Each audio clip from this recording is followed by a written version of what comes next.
तू कहे कि मैं बार बार पाप करूं और बार बार मैं माफी मांगू, तो भगवान कहते मैं तुझे माफ नहीं कर सकता। कि एक बार तो माफी दे सकता हूं, 2 बार भी दे सकता हूं, लेकिन 3 बार 4 बार तू कहे 10 बार पाप करूं और 10 बार माफी मांगू, तो ये मैं संभव नहीं कर सकता। तो जाने अनजाने में तो पापों की माफी मिल जाती है, क्षय भी हो जाता है, लेकिन ऐसा नहीं कि आप जिंदगी भर पाप करो और उसकी तुम कहो कि माफी मिल जाए, तो कदापि नहीं हो सकता। उस पाप का तो हमें फल भुगतना ही पड़ेगा। कहने का मतलब, नीम का पेड़ होता है, अब नीम का पेड़ दातुनम करे, करते भी हो कई लोग, तो कितना कड़वा होता है ना, कड़वा नीम का दातुनम करते। लेकिन आपको मालूम है, नीम का जो पेड़ जब बनता है, बीज जब डाले जाते हैं मिट्टी के अंदर, बीज डाले जाते हैं, तो वो बीज कितना मीठा होता है, चीनी की तरह मीठा होता है। नीम का बीज बिल्कुल मीठा, जैसे शरबत होता है ना, मिठास ऐसे। ऐसा क्यों? बीज डालो तो मीठा और पेड़ इतना कड़वा। परमात्मा कहते हैं कि अभी वो बीज है, अभी इस धरती पर वो आया है, जन्म ले रहा है। कोई ऊपर से थोड़ा पाप करके आता है, या ऊपर से थोड़ा कोई पुण्य कमा के आता है, लेकिन पाप पुण्य की गिनती इस धरती पर ही वैलिड की जाती है, ऊपर से नहीं आती। हर किसी को मेरे प्रभु बराबर बनाकर भेजते हैं। और एक अलग बात है, किसी को निरोगी शरीर से बना दिया, वो उसके पिछले जन्म के कर्म। लेकिन इस धरती पर आकर अगर वो पाप कर्म करके कड़वा बने या पुण्य कर्म करके मीठा बने, ये उसके अपने हाथ में। आदि से ज्यादा किस्मत इंसान के अपने हाथ में है, बिगाड़ना और उसको संवारना। अब वो चाहे कड़वा बन के करे, वो चाहे मीठा बन के करे, रास्ता तो एक है, मंजिल तो एक है, बस फर्क हमारे कर्मों के ऊपर है कि हमारे कर्म क्या है, ये फर्क है। एक बार एक बच्चा बैठा, उसके पिता पहले चले गए, बाद में उसकी माँ का देहांत हुआ। अब सारे रिश्तेदार क्या कहने लगे कि भाई अभी थोड़े समय पहले तेरे पिता का देहांत हुआ था, अब कौन तेरे पास बैठेगा, कौन तेरे पास 15 दिन बिताएगा, तो भाई तू एक काम कर, तू चौथे पर उठा ला कर, तू घटाकर चौथे पर उठा ला कर। और उस ये कथा गरुड़ पुराण जी की, जब उसके पिता का देहांत हुआ था, उस बच्चे ने गौर से सुनी रहा, और मैं वहां बैठा हुआ।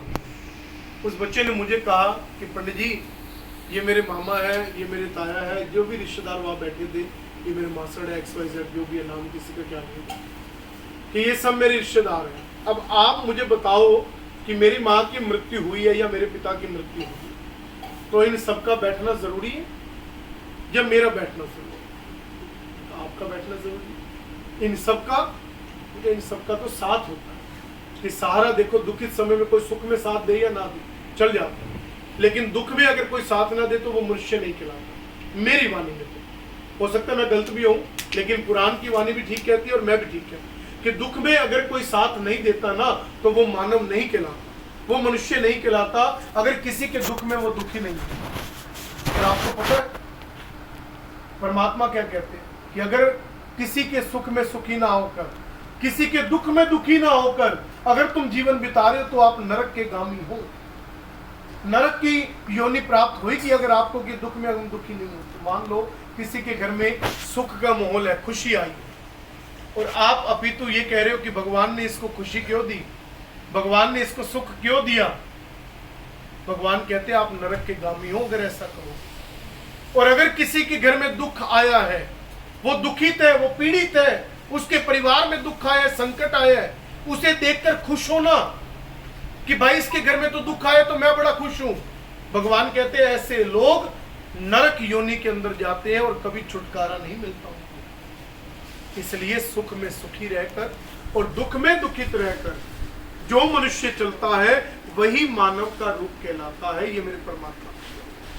तो उस बच्चे ने कहा कि पंडित जी मैं बैठकर अकेला कर्म कर सकता हूं। मन का बिल्कुल कर सकते हो, कोई मना नहीं।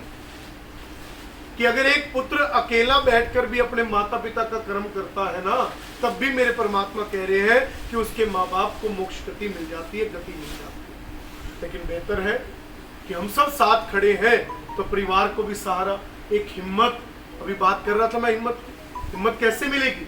नहीं तो इंसान खाली बैठे तो रोता जाएगा, रुदन करता जाएगा। क्योंकि अकेला बैठेगा रोएगा। अब एक दो व्यक्ति साथ खड़े होंगे, परिवार के होंगे, हिम्मत देंगे, सहारा देंगे कि नहीं बच्चे कोई बात नहीं, हिम्मत रख, सहारा रख। अब जो हो गया तो मानना तो पड़ेगा, सर मान्य करना पड़ेगा। तो ये कौन करता है? ये परिवार करता है। तो इसलिए परिवार का जो है वो साथ भी जरूरी है और पुत्र का कर्म करना जरूरी है। जो इस विधि से नित्य नैमित्तिक कर्मों को करता है, मेरे परमात्मा कह रहे हैं कि उसका मैं भी साथ देता हूं और उसके पितर भी भव से पार होकर परम पिता परमात्मा की श्री चरणों में लीन। गरुड़ जी उत्तर पूर्व पश्चिम से गए हुए प्राणी जो यमलोक के अंदर जाते, जैसे ही प्रवेश पाते हैं, धर्मराज राजगद्दी पर बैठे होते, धर्मराज कहते हैं कि जाओ भगवान के दूतों को बुलाओ और इन 3 दिशाओं से आए हुए लोगों को वैकुंठ की ओर प्रस्थान करवा दो, ये वही के वासी है। और गरुड़ जी वही धर्मराज है जो दक्षिण दिशा से लोग गए होते हैं, उनको जाकर कहता है कि जाओ यमराज के यमदूतों को बुलाओ, इनको विभिन्न स्थानों पर जाकर जितनी ताड़ना दे सकते हो दो, जितना मार सकते हो, जितना पीट सकते हो इनको पीटो, क्योंकि इन्होंने कुकर्म किए हैं। ये दक्षिण दिशा से, धर्मराज को बताने की भी जरूरत नहीं है, सिर्फ दिशा से ही ज्ञान हो जाता है उसको कि ये कौन सा प्राणी यहाँ पर आया है।